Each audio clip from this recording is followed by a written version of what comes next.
vulnérables aux impacts du changement climatique. Fertile et d'eau dont les quantités sont déjà limitées.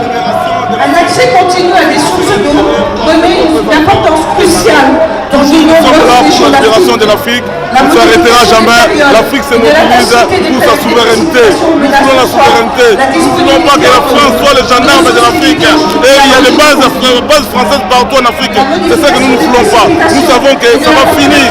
Nous sommes debout et nous resterons nous debout. De génération en génération, que l'Afrique soit libérée par ses enfants. Aïe comme on les combattants. Et des conflits intra-régionaux eux-mêmes.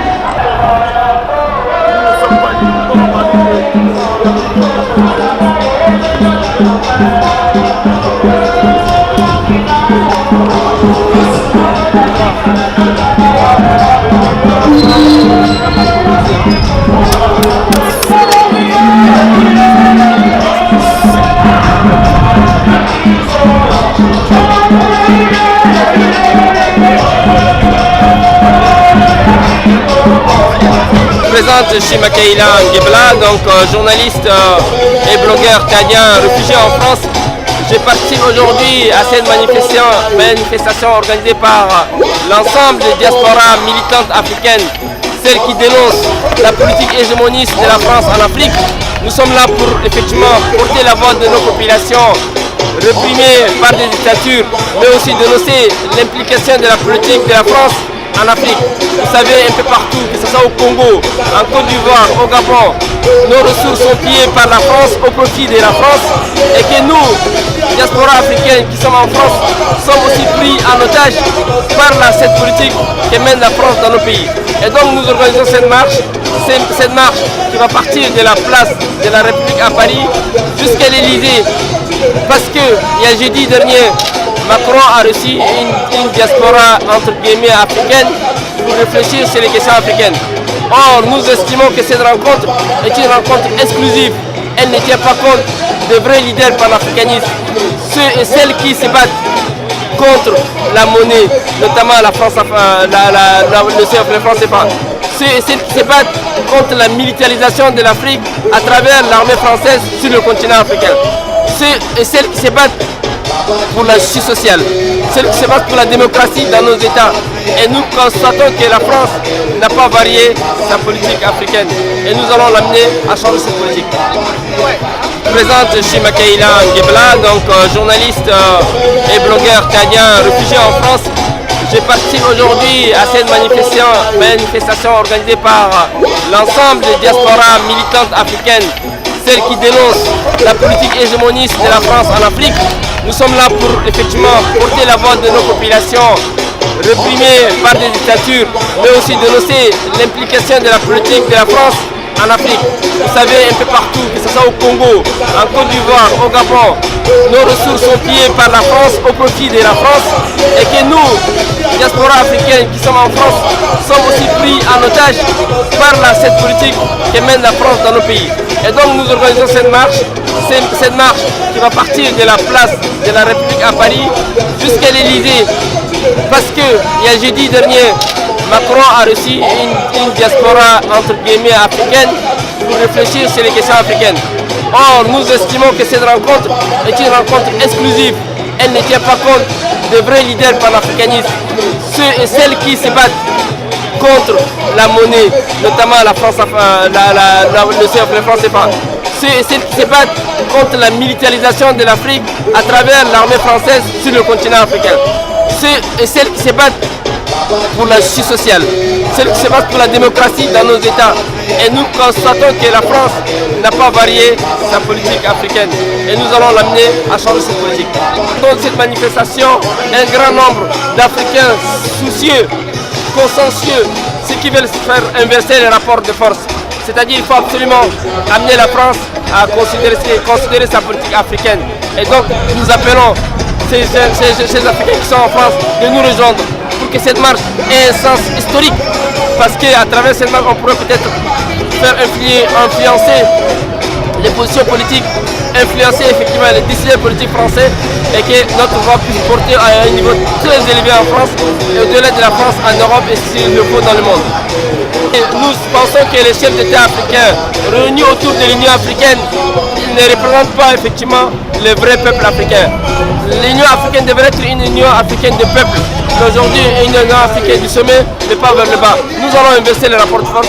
Nous allons demander à ce que l'Union africaine soit investie et la pyramide, c'est-à-dire de la base vers le haut.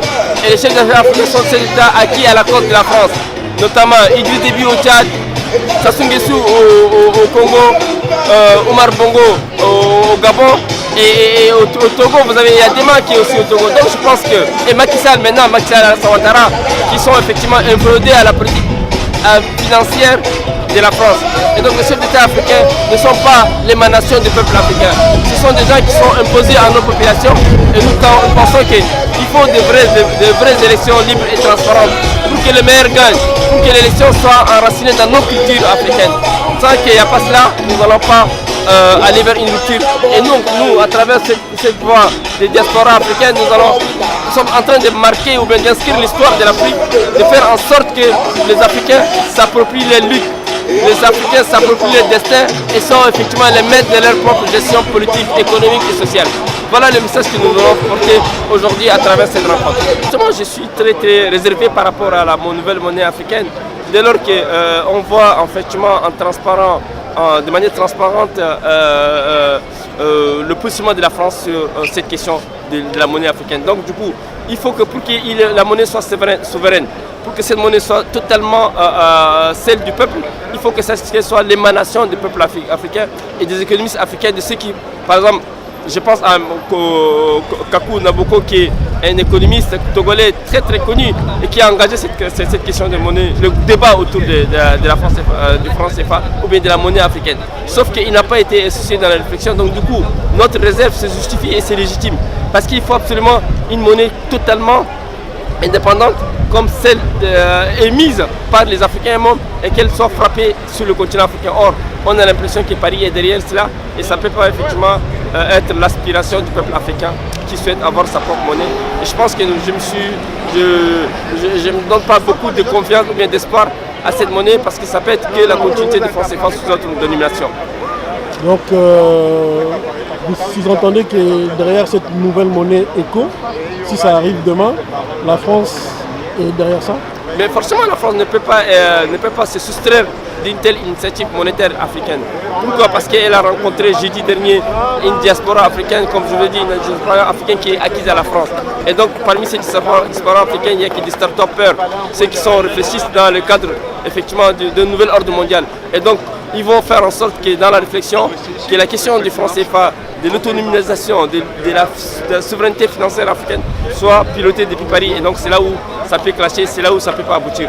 Et je pense que la France est derrière à tous les niveaux de toutes les initiatives africaines, qu'elles soient sur les questions de franc CFA, que ce soit sur les questions de la démocratisation, que ce soit sur la question même de la militarisation de la lutte contre l'armée française. Je pense que la France, elle refuse de partir, elle est un peu présente, omniprésente à tous les niveaux, donc je pense qu'il faut changer les choses.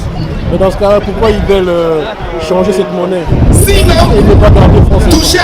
Mais justement, pour la France CFA, pour le moment, ça fait 60 ans qu'on est dominé par cette monnaie et une monnaie dominatrice. Et donc, s'il faut la maintenir, il faut absolument qu'elle change de nom. En changeant de nom, il faut on change aussi la question des parités avec l'euro, avec les monnaies occidentales. Et tant qu'on n'a pas changé totalement ces paradigmes, je pense qu'on est loin de sortir non seulement de la nomination de la formule du nom du franc CFA, il faut absolument une monnaie qui a une consonance africaine avec un nom africain. Merci. La diaspora africaine, les afro-descendants, les panafricains et les véritables amis de l'Afrique ont décidé de se rassembler et de se mobiliser pour la souveraineté de l'Afrique. Je vais à présent vous lire l'intégralité du texte d'Achille Mbembe. C'est comme si, chaque fois que l'on ouvre les yeux, il y a des personnes humaines d'origine africaine, quelque part dans notre monde, en train d'être brutalisées par une autorité ou une autre. Ailleurs, loin de chez eux, hors d'Afrique. Mais en Afrique aussi, entre les mains des leurs, des corps, surtout des coups, la brutalité avec laquelle tout corps de nègre simplement gisement musculaire et traité. Mais en Afrique aussi. Et cela fait longtemps que ça dure. Ça dure depuis tant de temps que cela n'étonne plus personne. Les nègres, on s'attend à ce qu'ils soient brutalisés et c'est le contraire qui est anormal. Il y a quelques semaines, un camp de prisonniers, car c'est de cela qu'il s'agit en majorité africain, a été littéralement bombardé en Libye. Plusieurs dizaines d'entre eux ont été tués. Pas un seul mot de nos chefs d'État, pas un seul mot des représentants des peuples africains, pas un seul mot des représentants d'organisations continentales, encore moins de nos intellectuels, artistes, footballeurs, hommes et femmes d'église ou entrepreneurs.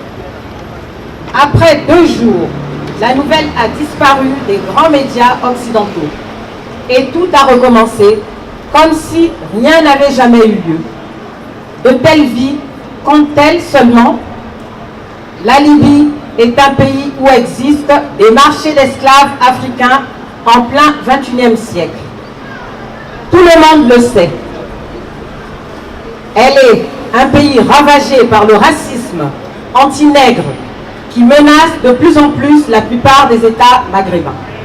Tout le monde le sait.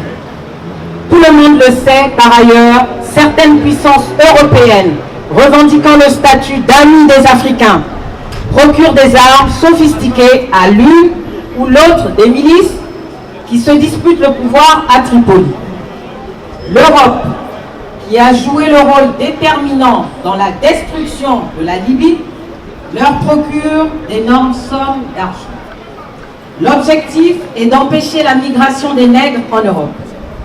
En réalité, il s'agit des subsides à la chasse de captifs nègres que l'on entasse dans des prisons qui ne disent pas leur nom et que l'on revend à l'encontre sur les marchés locaux. Un commerce ignominieux est en cours dont les corps d'ébène servent une fois de plus de monnaie. Ceci, l'Europe prétend ne pas le voir, tout comme elle s'échine à rendre invisible la saignée en cours en Méditerranée. Au sujet de ce scandale, nos chefs d'État n'ont aucun mot à dire. Nos intellectuels, nos artistes, nos footballeurs, nos hommes et femmes d'église et nos entrepreneurs non plus. Hier, le président Emmanuel Macron a réuni à l'Élysée des individus choisis au hasard par son gouvernement. Ces individus de son choix sont supposés représenter la diaspora africaine en France. Le président Macron, nous dit-on, est un disciple de Paul Ricoeur et aurait suivi des séminaires avec Étienne Balibar. Mais quand il s'agit de l'Afrique, ils évitent soigneusement de discuter avec des intellectuels africains critiques. Ils risquent de lui poser toutes les questions qui gênent, de lui opposer des arguments sérieux auxquels il n'aura aucune réponse plausible. Ils risquent de remettre publiquement en question les 3 piliers de la politique française: le militarisme, le mercantilisme et le paternalisme. Et, naturellement, le soutien sans condition à des régimes corrompus qui militent activement contre les intérêts bien compris du continent. Le président Macron leur préfère des gens choisis par ses diverses cellules de communication et autres conseils présidentiels. De pauvres étudiants d'une pauvre université qui ne savent pas comment formuler des questions pertinentes et qu'il se fait fort de ridiculiser. Des kidams qui n'ont étudié aucun dossier en profondeur et se contentent de généralités. Des nègres de pacotille trop heureux de servir le maître lorsqu'il s'agit pas d'opportunistes peu scrupuleux en quête de triomphe. Tout heureux de se retrouver sous les lambris, hier ils ont en effet posé des questions de complaisance et ont soigneusement évité de traiter des vrais dilemmes. Ceux qui font des rapports entre la France et l'Afrique, le paradigme même du scandale – ce soir, cette comédie s'est révélée être ce qu'elle a toujours été. des centaines d'Africains sans papier ont occupé le Panthéon pour exposer aux yeux du monde le traitement qu'ils subissent en France. La réponse ne s'est pas fait attendre. Ils ont été évacués sans ménagement, à la manière exacte dont ils sont traités dans leurs pays respectifs par leur propre gouvernement. Quand prendra fin ce scandale? Quand apprendrons-nous à gagner de nouveau? Quand est-ce que les vies des nègres compteront enfin? Tant que l'Afrique ne deviendra pas son centre propre, tant qu'elle se reconstituera pas en tant que vaste espace de circulation, tant qu'aucun Africain ne sera traité comme étranger en Afrique même, la brutalisation des corps nègres se poursuivra. Pour le reste, le salut ne viendra pas de la France. Il n'y a strictement rien à attendre d'elle que nous ne puissions nous offrir à nous-mêmes. Le salut ne viendra pas non plus des diasporas. Il viendra d'abord de l'Afrique elle-même. Il faut donc réapprendre à faire corps et reprendre la lutte. Il faut l'intensifier là où elle est déjà en cours. Il faut puiser dans la mémoire, la créativité et les énergies souterraines de nos peuples pour aller de l'avant.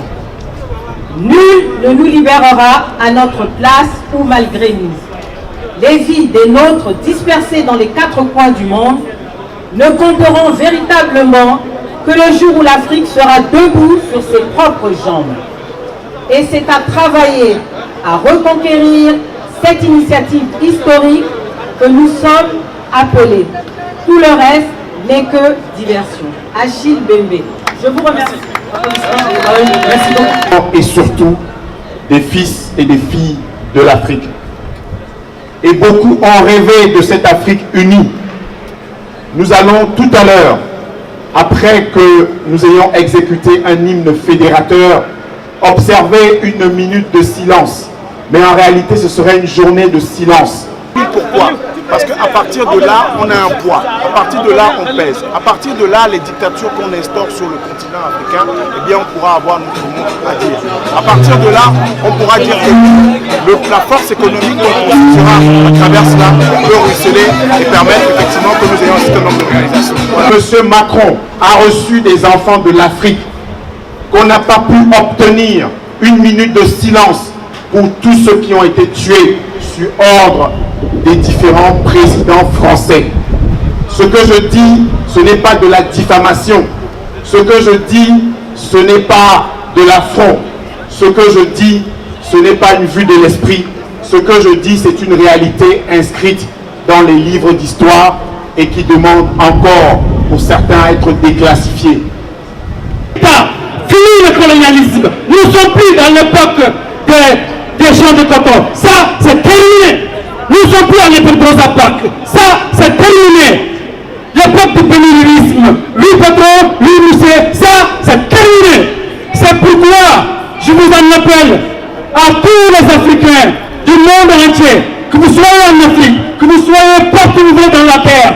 Sachez que l'Afrique, c'est à vous de développer ce continent-là. Personne d'autre ne viendra le faire à votre place. La bataille de l'Afrique, comme je l'ai dit, c'est la bataille de l'éducation. Ce n'est pas la bataille des beaux discours. Des beaux discours, tout le monde peut en faire. Des conférences, des symposiums, des réunions, à n'en pas finir. Ça, on en a assez. Nous avons besoin de vous, de toutes les personnes qui écouteront l'ensemble des discours qui vont être faits aujourd'hui. C'est pourquoi je vous appelle donc à beaucoup plus de retenue, à beaucoup plus de courage, en sachant seul le travail paye. Merci beaucoup.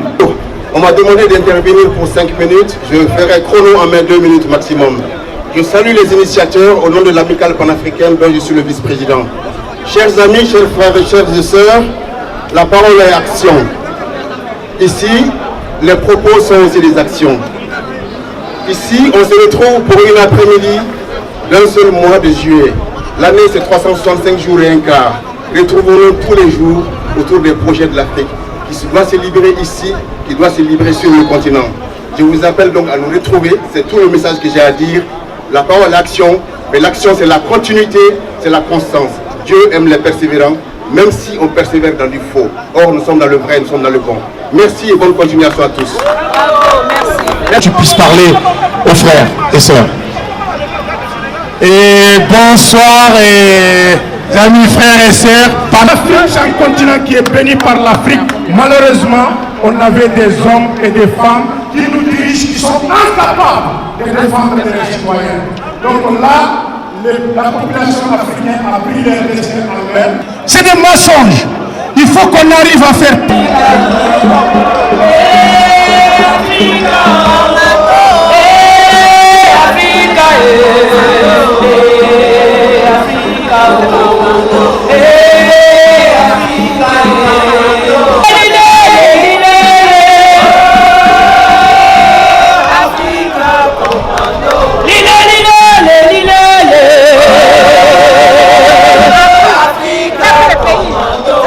je suis à peine dans la cinquantaine et depuis que je suis né, on continue toujours à dire l'Afrique est un continent. L'Afrique est pleine de ressources. L'Afrique a tout ce qu'il faut pour émerger. Mais hélas, les Africains sont pauvres. Donc ce que je veux qu'on comprenne, c'est que c'est une question de politique. Et on ne doit pas venir sur cette place demander l'autorisation à quelqu'un pour retourner dans nos ressources. On ne demande l'autorisation à personne. On revendique. Donc quand on prend un micro, on dit vous devez le libérer. Non, notre liberté, on l'arrache. On la prend de gré ou de force. On la prend. Nos ressources, ça nous appartient. On la prend. Donc les négociations sur les tables rondes, c'est terminé. Parce que sur une table ronde, quand il y a celui qui est supérieur, qui est au-dessus, il ne peut défendre que ses intérêts. Donc inutile que les bois africains vont se placer sur les tables rondes et nous négocier des choses avec l'hypocrite français. La France qui nous a toujours pliés depuis le temps des temps. Donc aujourd'hui, nous disons non. Moi personnellement, je ne demande l'autorisation à personne.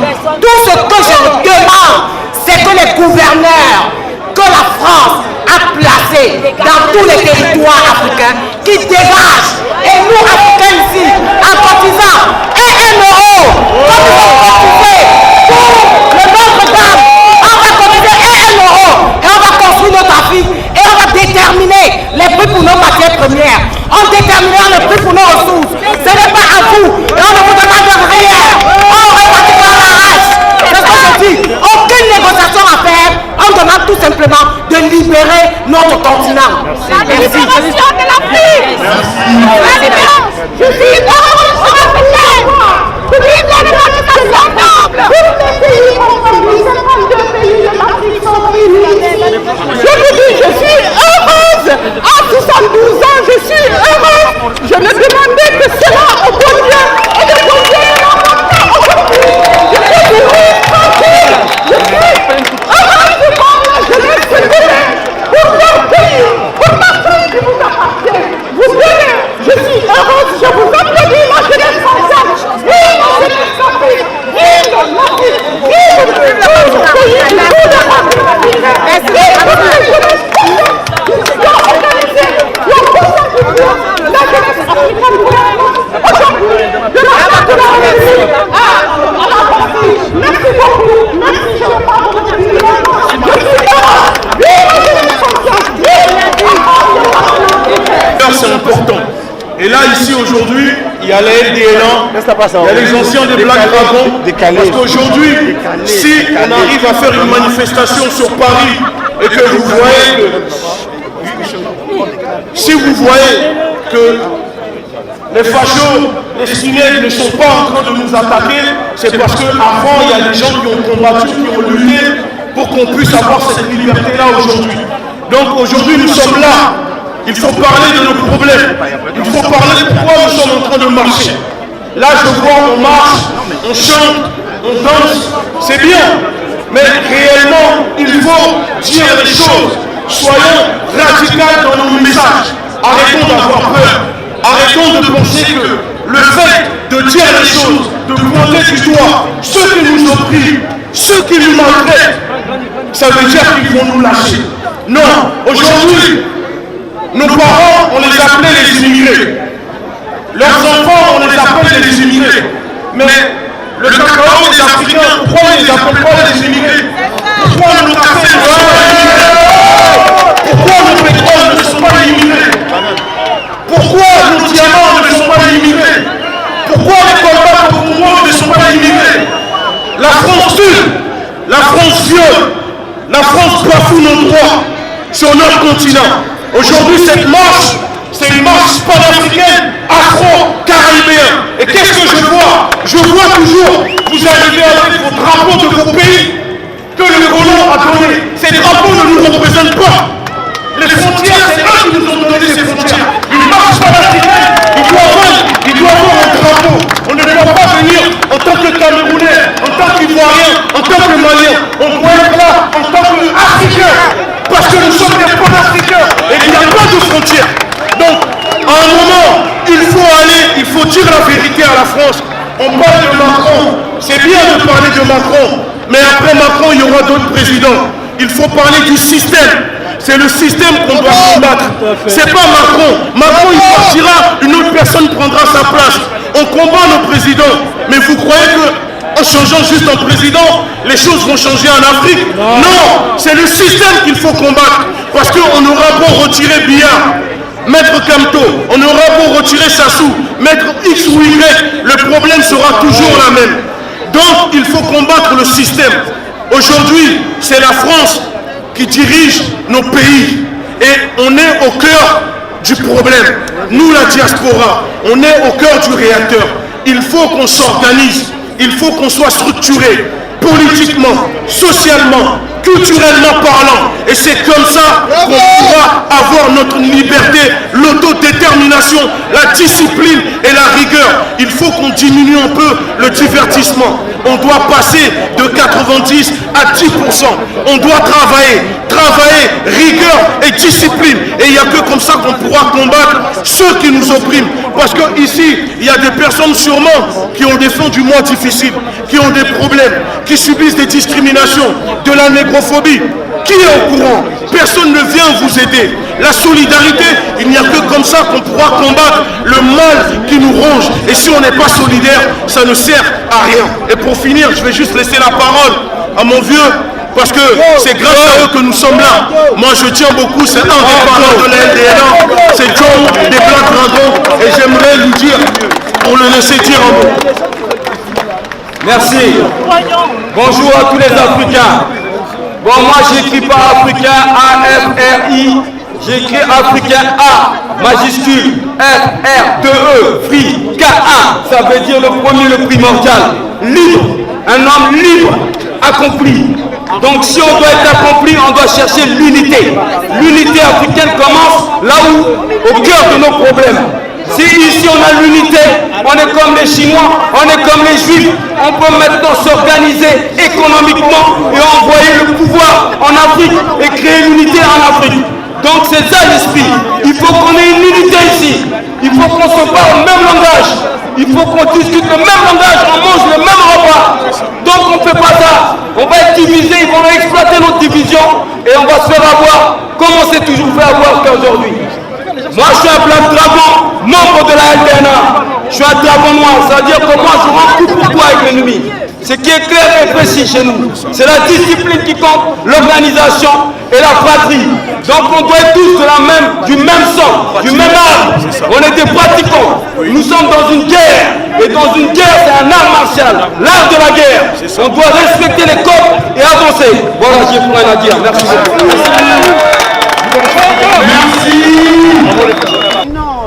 Merci mes frères africains et africaines. Je vois mes femmes, mes mamans, mes sœurs enchaînées. Moi, je ne suis pas une femme enchaînée. Parce que j'ai décidé d'être libre. Parce que j'ai décidé que mes enfants seront libres. Parce que j'ai décidé que mes sœurs seront libres. Parce que j'ai décidé que mon Afrique sera libre. Ces chaînes qui ont été données par l'Occident, qui ont été mises sur nos femmes, nos enfants, par l'Occident, doivent être arrachées par nous. Merci pour ce geste symbolique. Un peu de silence, s'il vous plaît. Un peu de silence. Certains ne se rendent pas compte que nous venons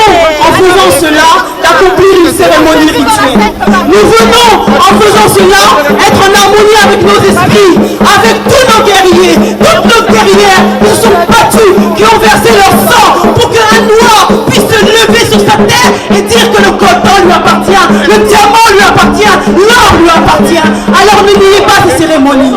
Nous sommes là, nous devons être en symbiose avec cet esprit qui nous anime. La lutte de la libération de l'Afrique ne se fera pas seulement parce que nous avons décidé de marcher dans les rues de Paris, d'embêter le peuple français, c'est comme ça qu'ils le voient, mais elle se fera aussi le jour où nous, Africains, comprendrons que si aujourd'hui l'homme blanc s'est si attaché à l'Afrique, c'est pourquoi l'homme blanc s'est accaparé l'Afrique, c'est parce qu'il a vu le pouvoir en Afrique, c'est parce qu'il a vu la force en Afrique, c'est parce qu'il a vu la richesse en Afrique, ce que lui n'avait pas. Et nous avons laissé partir tout cela. Nous avons vendu tout cela. Et non seulement nous l'avons fait avant, mais nous continuons aujourd'hui à le faire quand on voit les Africains se prosterner devant des institutions françaises, européennes, internationales, être comme des mendiants. Alors que nous ne devons rien mendier, car tout nous appartient. Si cette France est plus, c'est grâce à nous. Mais sachons le faire en bonne humanité. Sachons le faire en bonne humanité. Nous ne sommes pas pour autant des dictateurs. Nous ne sommes pas pour autant des gens qui veulent écraser l'autre pour avoir ce qui nous appartient. Nous sommes prêts aujourd'hui, avec ce qu'il y a en Afrique, à le partager avec le reste de l'humanité. Mais la seule condition, c'est que nos Africains, à nous, puissent d'abord avoir le leur. C'est-à-dire notre richesse, notre terre, notre Afrique.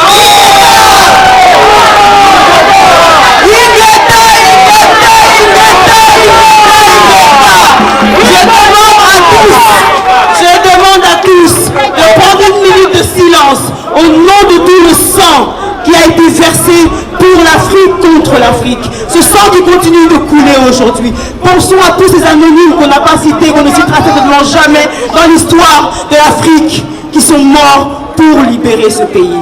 Une minute de silence, et vraiment une minute de silence. Merci.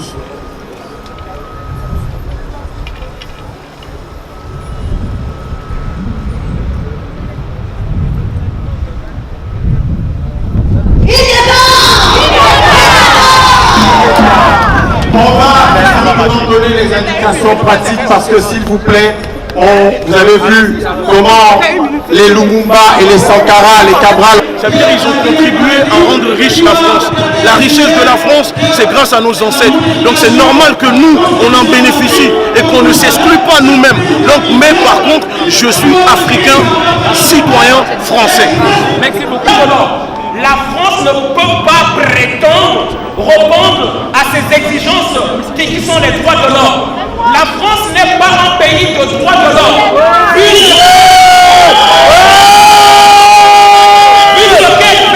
Vu ce qu'elle fait en Afrique, elle n'a pas à se prétendre. La guerre du Biafra au Nigeria, ils ont voulu diviser le Nigeria pour prendre le pétrole du Nigeria.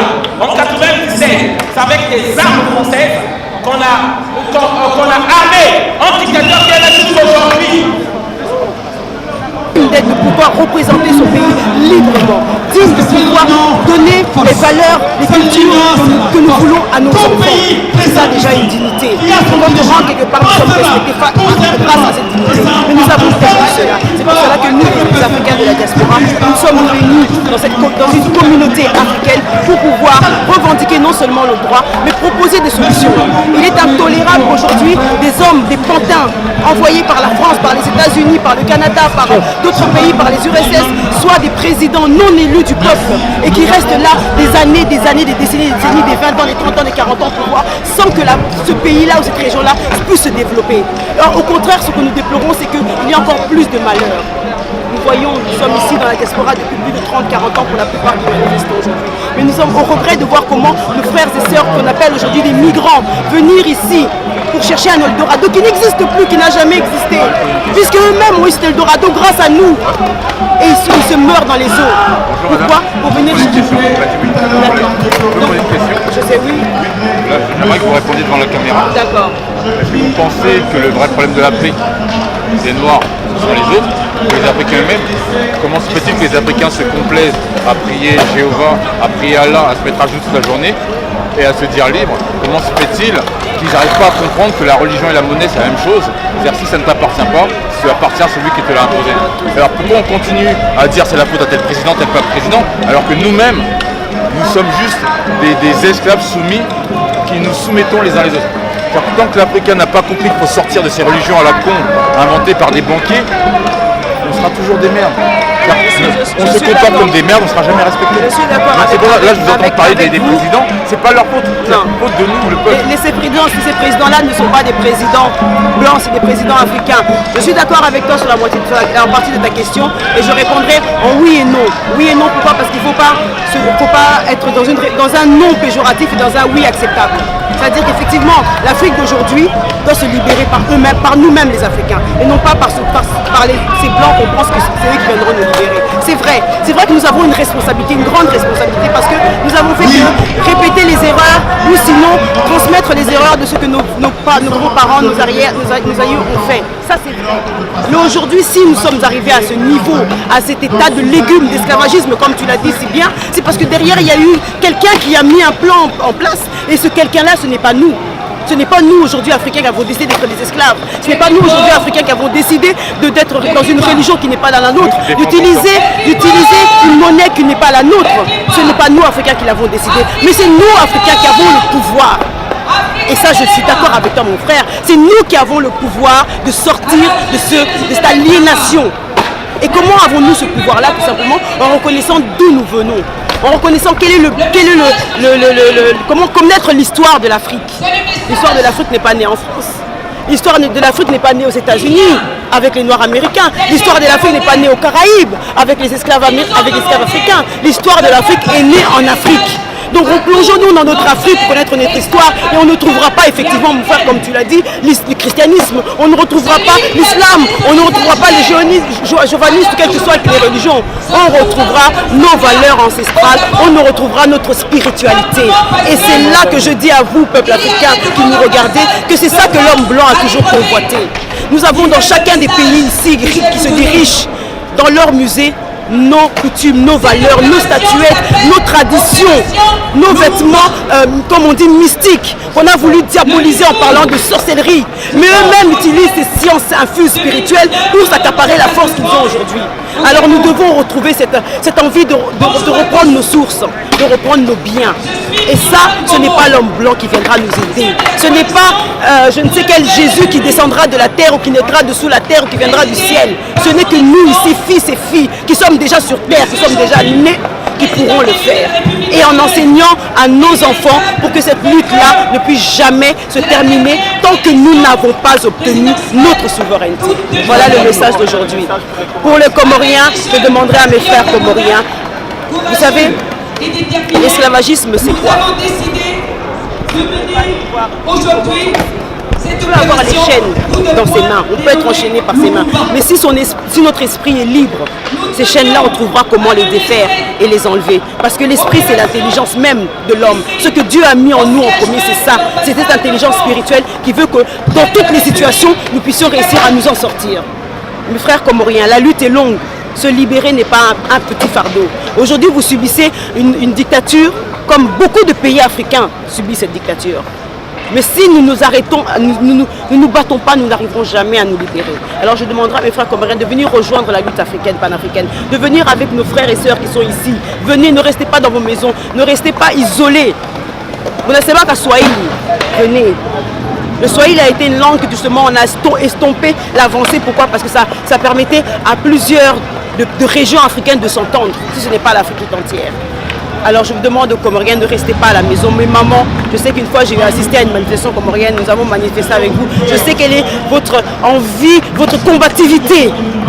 Alors cette combativité-là, nous devons la positiver, la rentabiliser pour que demain, réellement, nous soyons libérés. Cela prendra des années. Il faut de l'endurance. Mais nous avons cette endurance-là. Nous l'avons.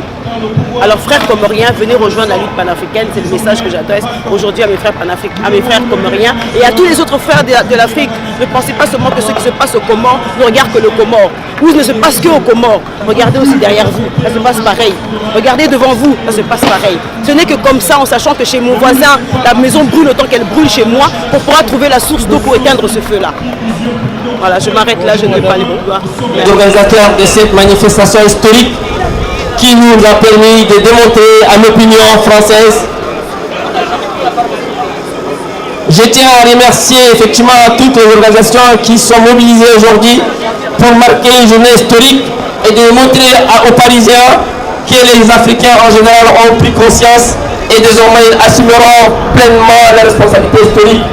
Et cette démarche consiste effectivement à créer le rapport d'une rupture politique avec la France. Rupture politique parce que nous ne pouvons pas accepter que ça fait 60 ans que nous serons toujours sous la domination française. Aujourd'hui, que Macron comprenne ce qu'il est en train de faire d'un côté avec la diaspora qui n'est pas militante ne nous concerne pas. Ce qu'il a reçu hier à l'Élysée ne sont pas représentatifs des populations africaines. Et c'est pourquoi nous sommes venus exprimer notre indignation et apporter notre soutien au peuple africain en lutte. Et désormais, à partir de maintenant, nous allons imposer un rapport de force historique afin que la France modifie son rapport, son paradigme politique avec l'Afrique. Voilà le message que je veux apporter à l'ensemble des frères africains et à l'ensemble de ceux qui s'y luttent. Et à Macky Sall, je lui demande d'arrêter tout le processus d'exploitation du pétrole sénégalais. Il m'a expulsé en 2013. Maintenant, je suis solidaire au peuple sénégalais en lutte. Merci à vous. Merci Makaïla. Merci chers compatriotes. Quand parmi ceux qui n'ont pas pu tuer, oui ils ont tué Sankara, oui ils ont tué Lumumba, oui ils ont tué Modibo Keïta, oui ils ont tué Tomalba après 12 coups d'État, oui ils ont tué tous ces fils d'Afrique. Mais comme on dit chez nous, on peut tuer les animaux de la brousse, mais il en restera toujours un. On ne peut pas tuer tous les animaux de la forêt.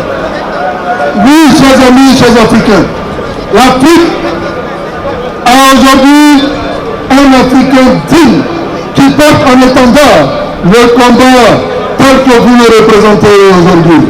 Je voudrais vous rassurer sur ce point. Mais j'ai envie de dire encore quelque chose. Nous devons nous battre, nous devons nous unir, nous devons mettre ensemble notre dynamisme pour faire tomber, pour faire chuter déjà les dictatures africaines. Chers amis, c'est une que nous avons barré le chemin à Nicolas de Boxer Nagui Sarkozy. Abréger ainsi donc la souffrance et la litanie programmée des coups d'État et des fleuves de sang qui devaient couler. Quand nous avons fait tomber Nicolas de Boxer Nagui Sarkozy, oui, il a eu à tuer Kadhafi. Il a eu à emprisonner le président Rwanda, mais il n'a pas pu achever ce qu'il avait programmé en termes de déconstruction de notre continent. Nous devons mettre un terme à ces voleurs. Voltaire avait raison. Il y a deux types de voleurs. Il y a ce voleur qui vous vole le voleur ordinaire, qui vous vole votre chemise, qui vous vole votre téléphone portable, qui vous vole votre vélo, votre voiture. Et il y a un voleur politique, celui qui vous vole votre rêve, celui qui vous vole votre ambition, celui qui vous vole votre espoir, celui qui vous vole, chers amis, votre détermination. Oui, mais il y a une différence entre ces deux voleurs. C'est que le premier, celui à vient, vous ne le choisissez pas. Il vient quand il veut, il vous dérobe ce qu'il a envie de vous dérober. Le voleur politique, vous le choisissez. Camerounais, vous avez choisi Paul Biya. Oui, un voleur qui vous a volé votre espoir, qui vous a volé votre rêve. Oui, chers amis, Togolais, vous avez choisi votre voleur. Yassine Yadema, vous a volé votre rêve. Chers amis, le voleur. Bien. Bien. Chers amis. Bien. Le Camerounais ne l'a pas choisi, mais on vous l'a présenté comme celui qu'ils ont choisi. Vous avez raison. On n'a pas choisi Paul Biya, on vous l'a présenté comme celui qui a été élu. Et bien, il n'a pas été élu, et vous avez tout à fait raison. Chers amis, la différence entre ces deux voleurs, c'est voit qu'il y a un voleur qui est traqué par la police et il y a un autre voleur qui est conduit sous escorte policière partout dans tous ses déplacements. Nous devons travailler à faire tomber, à faire chuter ces voleurs qui pillent, qui tuent et qui violent notre espoir, qui violent notre dignité. Nous, chers amis, Ouattara, c'est le plus grand voleur, c'est le plus grand criminel. Chers amis, Alassane Dramane Ouattara est le plus grand tueur, est le plus grand criminel, est le plus grand voleur de la Côte d'Ivoire de l'Afrique. Je terminerai sur ce propos. Mes amis camerounais, je vais vous rassurer sur la tête. Je ne suis pas pour Paul Biya. Et j'ai toujours pris cet exemple. J'ai dit, quand Paul Biya est devenu président en 92, chers amis, Emmanuel Macron était à l'école maternelle. Emmanuel Macron est parti à l'école primaire, Paul Biya est toujours président. Emmanuel Macron est parti au collège, Paul Biya est toujours président. Emmanuel Macron est parti au lycée, Paul Biya est président. Emmanuel Macron est parti à l'université, Paul Biya est président. Emmanuel Macron a eu son premier travail sur la Russie, Paul Biya est président. Emmanuel Macron est devenu président, Paul Biya est président. Et bien, ce n'est pas vous qui l'avez élu, Paul Biya est un voleur. Chers amis, je voudrais vous remercier. Je voudrais vous dire, ensemble, nous vaincrons. Merci à tous les comités d'organisation, la lutte continue. On n'a pas besoin de parler plus, nous. Ce qu'il faut dire, parce que depuis tout à l'heure, on parle beaucoup du continent de l'Afrique. Mais nous, les Africains, les Afros, on oublie là depuis tout à l'heure la diaspora. Et si vous dites une marche panafricaine, n'oubliez pas que le père du panafricanisme ne vivait pas en Afrique. Donc on ne peut pas oublier nos semblables qui sont dans les Caraïbes, dans les Antilles, en Guadeloupe, en Guyane, la Réunion, il faut la Martinique, il faut parler aussi de ces problèmes. Et donc, Haïti, parce que si aujourd'hui on est libre, c'est parce que nos ancêtres, les Dessalines, les Boukman, ont coupé la tête à l'armée de Napoléon. C'est pour ça que nous sommes libres aujourd'hui. On parle beaucoup en se disant panafricain, mais on oublie la racine du panafricanisme. Et ce n'est pas normal d'oublier ces personnes à chaque fois dans nos luttes. Et il ne faut pas s'étonner de voir qu'il y a une division. Parce que beaucoup de personnes parlent depuis tout à l'heure de leur nationalité. Moi, je n'ai pas de nationalité. Je suis un négro africain. Ça veut dire, je n'ai pas de frontières. Partout où je vais, je suis chez moi. Ici, la France, c'est chez moi. L'Afrique, c'est chez moi. Pourquoi la France est chez moi? Parce que la France est enrichie grâce à nos ancêtres. Et si nos ancêtres ont enrichi la France avec l'esclavage et la colonisation, c'est normal que nous, les descendants, on puisse en bénéficier sans qu'on nous dise quoi que ce soit. Et si les Français ne sont pas d'accord de nous voir ici, ils n'ont qu'à quitter l'Afrique, ils n'ont qu'à quitter les Amériques, ils n'ont qu'à quitter les Antilles, ils n'ont qu'à quitter partout et revenir chez eux ici en France. Parce que si on applique le chacun chez soi, les Européens ne seront nulle part chez eux. Parce qu'en Amérique, c'est pas chez eux. En Australie, c'est pas chez eux. Au Canada, ce n'est pas chez eux. Ils sont venus piller partout où ils sont passés. Ils ont créé des génocides. Ils ont tué, ils ont décimé des peuples. Ils ont essayé de nous décimer avec l'esclavage. Il y a l'esclavage des Européens et il y a eu l'esclavage des Arabes. Parce qu'on ne le dit pas assez. Mais c'est ces deux esclaves, l'esclavage de ces deux personnes qui ont fait qu'aujourd'hui on est là. Et donc on parle beaucoup du problème de l'Afrique, mais aussi il faut parler de nos problèmes ici. Parce que là on parle de l'Afrique, mais quand on va rentrer chez nous, qu'est-ce qu'on subit? Qu'est-ce qu'on mange? Ici on a nos enfants, on a nos mamans ici. Ils appelaient nos parents les immigrés, nos enfants les immigrés, mais nos pétroles, c'est pas les immigrés, nos cafés, c'est pas les immigrés, nos cacao, ce ne sont pas les immigrés. Donc à un moment, il faut qu'on s'organise politiquement, économiquement, socialement et culturellement parlant. Si vous voulez délivrer l'Afrique, les décisions se prennent ici en Europe. Formez des mouvements politiques, allez siéger là-bas, prenez le pouvoir ici et vous allez dire, maintenant qu'on est au pouvoir, on veut couper la France-Afrique. Il faut combattre le système. Il ne faut pas combattre juste des hommes. Combattre les présidents, c'est bien, mais si on les remplace, si le système est toujours en place, ça sera la même chose. On peut combattre Macron, demain Macron il partira, le président qui viendra, ça sera la même chose. Il faut combattre le système, il faut combattre et dire la vérité aux Français. Ce n'est pas parce que dire la vérité aux Français fera ou qui dira que nous sommes radicaux ou que nous sommes extrémistes. Si défendre notre peuple, c'est être extrémiste, radical, alors on assume d'être des radicaux, on assume d'être des extrémistes. Et si ça pourra libérer notre peuple. Et ceux qui ne seront pas ou qui ne seront pas d'accord, on viendra les marcher dessus. Et tous les noirs ne sont pas nos frères, tous les blancs ou les hommes roses ne sont pas nos ennemis. Parce que si tous les noirs étaient nos frères, ça veut dire que Biya, c'est mon frère? Non, c'est pas mon frère. Ça veut dire Blaise Compaoré qui a tué Thomas Sankara, ça veut dire c'est mon frère? Non, mon frère, c'est celui qui se bat pour moi, qui est là pour moi quand j'ai des problèmes, quand j'ai des soucis. Aujourd'hui en France, on ne prend pas soin de nos femmes, de nos sœurs. C'est pour ça, parce que c'est nos femmes qui donnent l'éducation. Prenez le pouvoir sur les femmes d'une communauté et vous allez contrôler ce peuple à vie, parce que c'est les femmes qui donnent l'éducation. Ils sont venus, ils nous ont dit, nos cheveux ce sont de la merde. On les a dégagés, on a pris leurs cheveux. Ils sont venus, ils ont dit, notre spiritualité c'est de la merde. On a renié nos spiritualités, on a pris leur religion. À chaque fois qu'ils nous disent, notre peau c'est de la merde, on se blanchit la peau pour les ressembler. C'est faux. Nous sommes des négros africains, fiers de l'être. Et la civilisation, c'est nous. Liberté ou la mort, nous vaincrons. Merci Gucci, merci. Voilà, merci. Nous allons nous prendre une minute s'il te plaît.